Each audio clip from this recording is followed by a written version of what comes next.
반갑습니다. 주식탐구생활 전지현입니다. 이 영상을 녹화한 날짜는 2023년 12월 9일 토요일자고요. 이번 시간에는 AMD가 엔비디아에 이어서 신규로 AI 반도체를 출시했다는 소식이 전해졌습니다. 본격적인 생성형 AI 경쟁 시대에 돌입됐는데요. 이에 따른 반도체주가 내년도에도 시장에 관심을 많이 받을 것으로 보이는데, 오늘은 반도체 ETF 대응 전략에 대해서 생각해보는 시간을 갖도록 하겠습니다. 먼저 시황을 좀 살펴보면, 우리 시간으로 어젯밤이었죠. 미국의 11월 고용지표가 발표됐습니다. 시장의 전망치를 웃도는 긍정적인 고용지표가 나왔는데, 오히려 사실 시장은 이걸 바라진 않았죠. 비농업 부분의 고용 건수가 19만 9천 건 찍어서 한 17만 건, 18만 건 이런 시장 예측보다 더 높은 수준으로 나왔고요. 실업률도 3.7%를 찍으면서 시장의 전망치보다 낮은 수준을 보였습니다.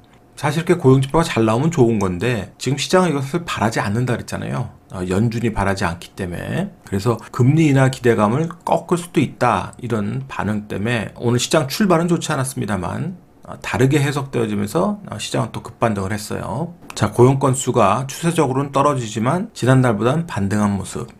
노동 참여율도 62.7에서 60.8%로 높아졌고요. 주간 평균 노동시간도 34.3시간에서 34.4시간으로 증가했습니다. 평균 임금도 34.1불로 지난달 인상분보다 높은 수준을 보였고요. 임금도 높고 평균 근로시간도 높으니까 주간 평균 임금이 1173달러를 찍었습니다. 상당히 높은 수준을 보여줬죠. 그렇지만 시장은 이것을 자동차 노조의 파업이 해소되는 그런 부분으로 해석이 되어지면서 금리는 올랐는데 주식시장은 떨어지지 않고 반등하는 모습을 보였어요. 보시면 10년 만기 미국채 금리가 고용지표 둔화될 거고 내년도 금리 인하 시기가 빨라질 거다, 이런 기대감에 쭉 급락했다가 오늘 새벽에는 급반등이 나왔습니다. 4.229% 찍었는데요. 기술적인 부분을 일단은 봐야 될 거고요. 다음 주 연준의 통화정책회의 결과에 따라서 상당히 변동성이 생길 수 있습니다. 자, 유가 같은 경우 투기 세력들의 숏 전략, 그리고 경기 둔화 우려, 이런 것들이 오히려 더 반영이 됐어요. 물론 이것은 언제든지 반전될 수 있습니다. 오펙 플러스가 계속해서 감산 얘기가 나오고 있고, 지금은 세력들에 의해서 숏 세력의 힘이 강하다 그러면 반대로 또 언제든지 튀어오를 수 있습니다. 그런데 박스권에 갇힌다면 가장 좋은 이상적인 시나리오가 될 수 있겠죠. 자, 나스닥 시장 오늘 새벽에 14,400을 다시 회복을 했습니다. 위에서 고공전투 벌이고 전고점 이 부분의 매물을 지금 소화를 하고 있는데요. 고용지표 강세 소식에 개파락했다가 올랐다는 거.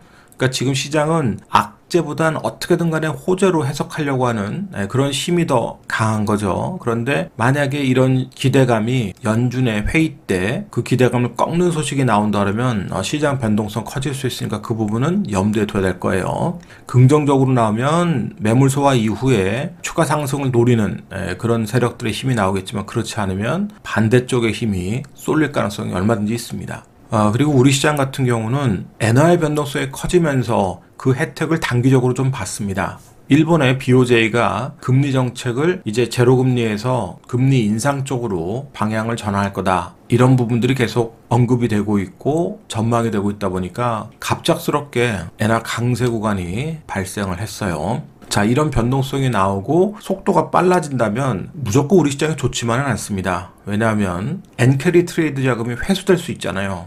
그러면 시장 변동성이 커질 수 있기 때문에 이것이 점진적으로 진행이 돼야 우리에게도 긍정적일 수 있는 거죠. 엔화가 강세되면 수출 경쟁을 하고 있는 우리의 입장에서는 유리한 부분이 되잖아요. 근데 그렇지 않고 너무 빠르게 움직인다 그러면 시장 변동성이 커질 수 있으니까 엔화의 흐름을 유심히 살펴보고 일본 채권 금리 흐름도 계속 추적을 해봐야 되겠죠. 자, 우리 환율 같은 경우는 박스권 하단에서 지금 또 움직임이 계속 변동성이 나오고 있습니다. 이 안에서 갇혀 있으면 좋지만 만약 위로 튀면 또 문제가 생길 수 있어요. 근데 지금 분위기는 박스권 하단에서 갇힐 가능성이 충분히 있어 보이고요. 자, 그 덕에 코스피 지수는 2500포인트 계속해서 등락을 거듭하고 있습니다. 매물 소화를 좀 하고 있는데, 코스닥 시장도 다행스럽게 830을 회복하면서 추가 반등을 노리고 있어요. 하지만 우리가 좀 주의할 부분이 있죠. 지난주에 설명드렸던 에코프로비엠 43조 이상의 대규모 수주에도 불구하고 강한 흐름을 만들어내지 못하고 일단 그 당일의 강세보다는 낮은 가격대 지금 주가 움직임이 나오고 있습니다. 만약에 평소대로 2차전지에 대한 기대감이 강하고 수급이 받쳐준다면 43조의 수주 소출이라면 뭐 상한가를 가든 아니면 상한가를 못 가더라도 계속해서 강세 추세를 유지했을 텐데 지금은 그러지 못하잖아요. 가장 관건은 이번에 만들었던 이 꼬리 부분을 장악하는 그런 모습이 안 나오면 2차전지 관련주들이 계속 횡보하거나 지지부진할 가능성이 많아지는 겁니다. 그러면 시장의 관심이 계속 반도체 쪽으로 쏠림 현상이 나올 수도 있으니까 그 부분을 좀 체크하시고 개별 테마주 쪽에만 12월 한 달은 계속 회전할 수도 있어요. 그런 부분들을 계속 체크를 하실 필요가 있습니다. 그러면 오늘 주제인 반도체 ETF에 대해서 살펴보죠. 자, AMD가 드디어 야심작인 차세대 AI용 반도체를 출시했습니다. 이미 뭐 시장에 예고가 된 대로 엔비디아의 대항마로 떠오르고 있고요. 구글도 챗 GPT-4의 대항마로 제미나이를 공개를 했어요. 그리고 앨런 머스크의 X 있죠? 과거 트위터. 여기에 프리미엄 가입자 대상으로 AI 챗봇인 그록을 공식적으로 배포했습니다. 정말 본격적인 생성형 AI 시대가 개막을 했다고 봐야 되겠죠? 자, 오픈 AI가 2022년 12월에 공개된 이후 이 생성형 AI에 대한 관심이 높아졌고 올해 2월 달에 메타도 공개했었고 이제는 구글이 제미나이 공개했고 머스크가 X의 그록을 공개했습니다. 그럼 앞으로 이제 애플도 공개할 것이고 글로벌 빅테크사들이 생성형 AI 경쟁이 심화될수록 우리 SK하이닉스나 삼성전자를 비롯한 반도체 기업들에 대한 기대가 계속 커지겠죠. 그래서 개별 종목으로 내가 대응이 어려운 분들은 이번 기회에 ETF를 좀 참고를 하시면서 꾸준히 추적을 하실 필요가 있어요. 신한자산운용의 솔 시리즈가 있죠. ETF. 솔 반도체 소부장 ETF를 보시게 되면 FM가이드의 반도체 소부장 지수를 추종하고 순자산 총액이 2,597억입니다. 올 4월에 상장을 했고요. 총 보수가 0.45%니까 이 정도 보수는 뭐 감안을 하셔야 되겠죠. 12월 8일자 상위 구성 종목들을 보시게 되면 한미반도체가 역시 1등입니다. 12.2% 차지하고 있고 HPSP가 2등. 여러분들에게 소개해드렸던 리노공업, 솔브레인 이런 종목들 다 포진되어 있고 소부장의 강자 동진세미캠, 한솔케미칼, 이오테크닉스 다 있습니다. 그래서 여러 종목들이 묶여있기 때문에 개별 종목의 변동성보다는 낮은 변동성으로 움직일 수 있는 장점이 있죠. 그리고 미래에셋 타이거의 AI 반도체 핵심 공정 ETF도 있습니다. 아이셀렉트 AI 반도체 핵심 공정 지수를 추종하고요. 총 보수는 0.45%입니다. 구성 종목 상위 종목들 보시면 역시 한미반도체가 1등이죠. 이스페타시스, 이오테크닉스, 동진세미캠, 솔브레인, ISC, 하나마이크론 역시 여러 종목들이 포진이 되어 있으면서 비슷한 종목들이 있지만 비중은 서로 달라요. 그래서 여러분들이 더 선호하는 비중을 담은 그쪽으로 선택하시면 되겠죠. 내가 어느 종목을 더 선호하는데 그 선호 종목의 비중이 더 높은 쪽 이쪽을 선택하시면 될 겁니다. 다만 이 종목들은 단기적 차원의 매매를 하려면 수익률이 개별 종목보다 훨씬 낮기 때문에 기대 수익률을 낮춰서 매매하는 전략이 필요하고요. 내년도 중기적 관점에 투자를 하시려면 반드시 지수 조정 나오거나 종목들의 조정이 깊어져서 충분한 조정을 거칠 때 그 시점부터 분할 매수해서 홀딩하는 전략 이런 전략을 구사하셔야 될 거예요. 그러면 차트를 통해서 주가의 위치와 전략을 생각해 보겠습니다. 자, 신한솔 반도체 소부장 ETF인데요. 자, 4월 달에 상장 이후에 주가가 꾸준하게 올랐습니다. 오르고 조정받고 다시 오르는 개별 종목도 아닌데 ETF의 변동성이 크죠. ETF의 변동성이 이렇게 크다는 것은 개별 종목의 변동성은 훨씬 더 크다는 소리잖아요. 그런 부분들 생각하면 개별주 매매가 쉽지만 않다는 것을 아실 수 있을 거예요.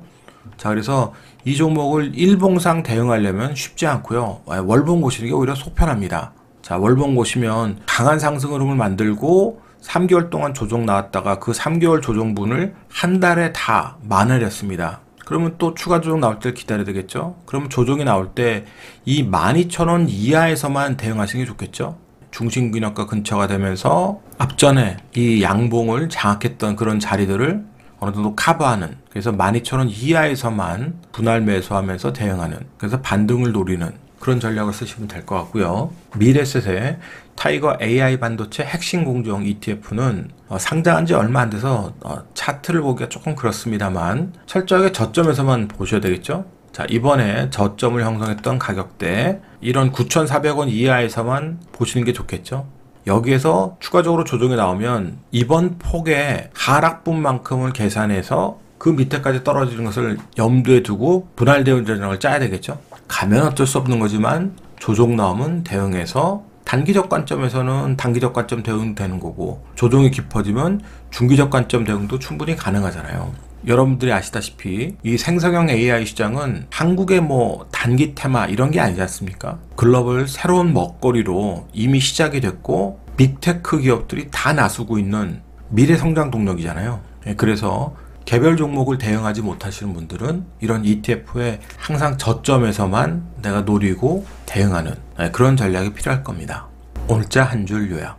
반도체 업종의 새벽이 다가온다. 이 영상이 도움이 됐다면 좋아요, 구독하기 부탁드리고요. 저는 다음 시간에 또 뵙도록 하겠습니다.